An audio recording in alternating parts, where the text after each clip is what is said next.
colher. Se ele obedece ao Senhor, vai ter a vida. Se ele não obedece ao Senhor, ele verá a morte. Romanos, então, nos diz: mas segundo a dureza e coração impetinente, acumulas contra ti mesmo ira para o dia da ira e da revelação do juízo de Deus, que retribuirá a cada um segundo o seu procedimento. A vida eterna aos que, perseverando em fazer o bem, procuram glória, honra e incorruptibilidade. Mas ira, indignação aos facciosos, que desobedecem à verdade e obedecem à injustiça. Então, nós precisamos estar plenamente conscientes que a nossa decisão afetará a nossa vida por toda a eternidade. Nós já passamos, irmãos, pela porta da perdição devido ao pecado original e aos pecados atuais. Na verdade, todo homem que vem ao mundo já se encontra na porta larga, no caminho espaçoso, por nascimento natural, o pecado original e os pecados que nós cometemos na atualidade comprovam que nós estamos pela porta larga e pelo caminho espaçoso. Se adiarmos nossa decisão, continuaremos no caminho que nos levará ao sofrimento eterno. Não existe uma terceira alternativa. Ou estamos no caminho com Cristo ou estamos sem Cristo.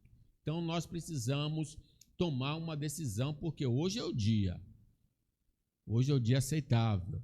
Hoje é o dia da salvação. Se ouvires a voz do Senhor, não endureça o coração. Se a morte física nos alcançar, não há mais possibilidade de mudar nosso destino, porque ao homem está ordenado morrer uma vez e depois disso segue-se o juízo. Os católicos acreditam até em orações pelos mortos. Se você fazer intercessões, fazer boas obras, você pode tirar ele lá do purgatório depois de um determinado tempo e ele ir para o céu. Mas isso não é verdade. Morrendo, selou o nosso destino. Tiago nos diz: vós não sabeis o que sucederá amanhã, que é a vossa vida. Sois apenas como neblina que aparece por um instante e logo se dissipa. Amanhã pode ser muito tarde. Hoje Cristo nos quer libertar.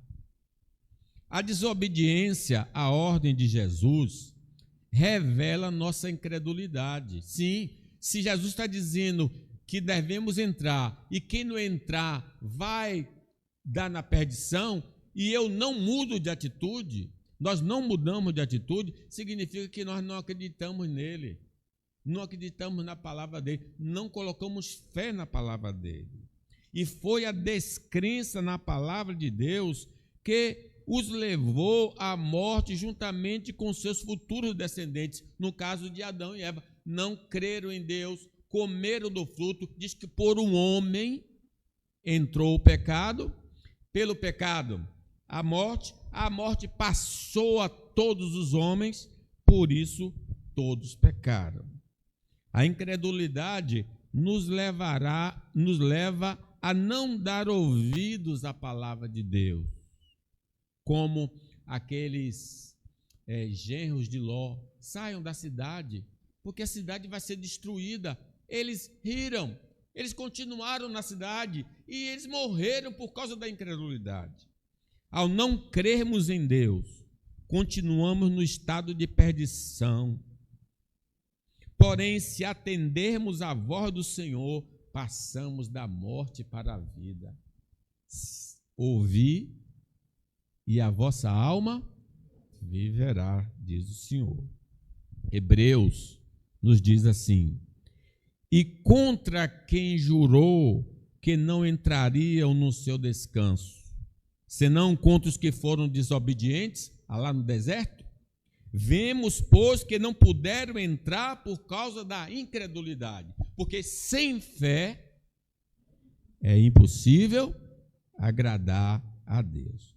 Somos privilegiados ao ouvirmos o mandamento do Senhor para sermos salvos. Todos nós que aqui estamos agora, ouvindo novamente essa bela mensagem, porque muitos nessa vida estão indo para o fogo eterno por causa dos seus pecados, mas não terão o privilégio que nós tivemos de ouvir a palavra da vida. Sim, muitas pessoas não ouvirão essa mensagem gloriosa e vão se perder, não porque não ouviram, porque são pecadores, estão debaixo da condenação.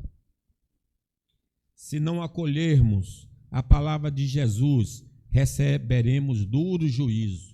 Jesus fez esse tipo de comparação. Tem algumas pessoas que têm um grande privilégio, mas não abraça. Ai de ti, Corazim! Ai de ti, Betsaida! Porque se em Tiro e Sidom se tivesse operado os milagres que em vós se fizeram, há muito que eles se teriam arrependido. Assentadas em pano de saco e cinza. Contudo, no juízo, haverá menos rigor para Tiro e Sidom do que para vós outros. Tu, Cafarnaum, elevar-te-ás porventura até o céu? Descerás até o inferno. Quem vos der ouvidos, ouve a mim, e quem vos rejeitar a mim, me rejeita, e quem, porém, me rejeitar, rejeita aquele que me enviou. Meus irmãos, essas cidades ouviram Jesus e viram os sinais de Jesus e mesmo assim não se arrependeram. Se Sodoma tivesse visto os sinais que Jesus operou, ela teria sobrevivido até aqueles dias. Infelizmente, no estado de pecado, somos escravos da carne, do mundo e do diabo, que nos influenciam a rejeitar e andar na contramão dos mandamentos de Deus. Nesta condição, é impossível atendermos a voz do Senhor. Se não houver uma operação divina em nosso favor, não aceitaremos a palavra de Deus.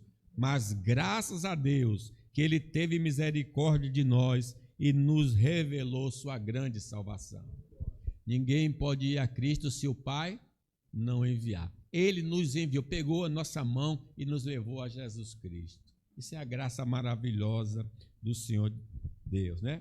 Porque quanto ao diabo, diz a palavra de Deus, se o nosso evangelho, a boa notícia, ainda está encoberto, é para os que se perdem que está encoberto, nos quais o Deus deste século cegou o entendimento dos incrédulos, para que não lhes resplandeça a luz do evangelho da glória de Cristo, o qual é a imagem de Deus. Então o diabo impede a pessoa de aceitar o evangelho.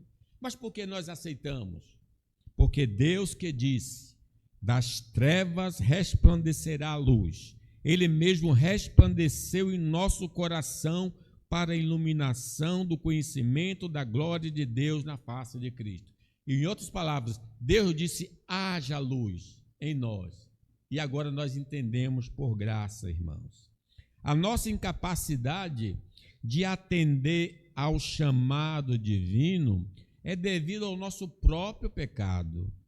Não seremos isentados porque somos influenciados para o mal.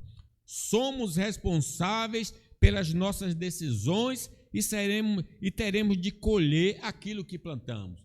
Deus não disse assim, Eva, você foi enganada pelo diabo, não vou lhe castigar. Não, Deus castigou Eva, Deus castigou Adão e Deus castigou a serpente. Não inocentou nossos pais pelo fato deles serem influenciados pela serpente. Nós precisamos atentar para essa realidade. Não podemos, irmãos, alcançar o reino de Deus apenas por meio da prática religiosa. Nicodemos era um homem extremamente religioso, mas Jesus disse a ele o quê? Importa-vos nascer de novo. O caminho que Deus nos mostrou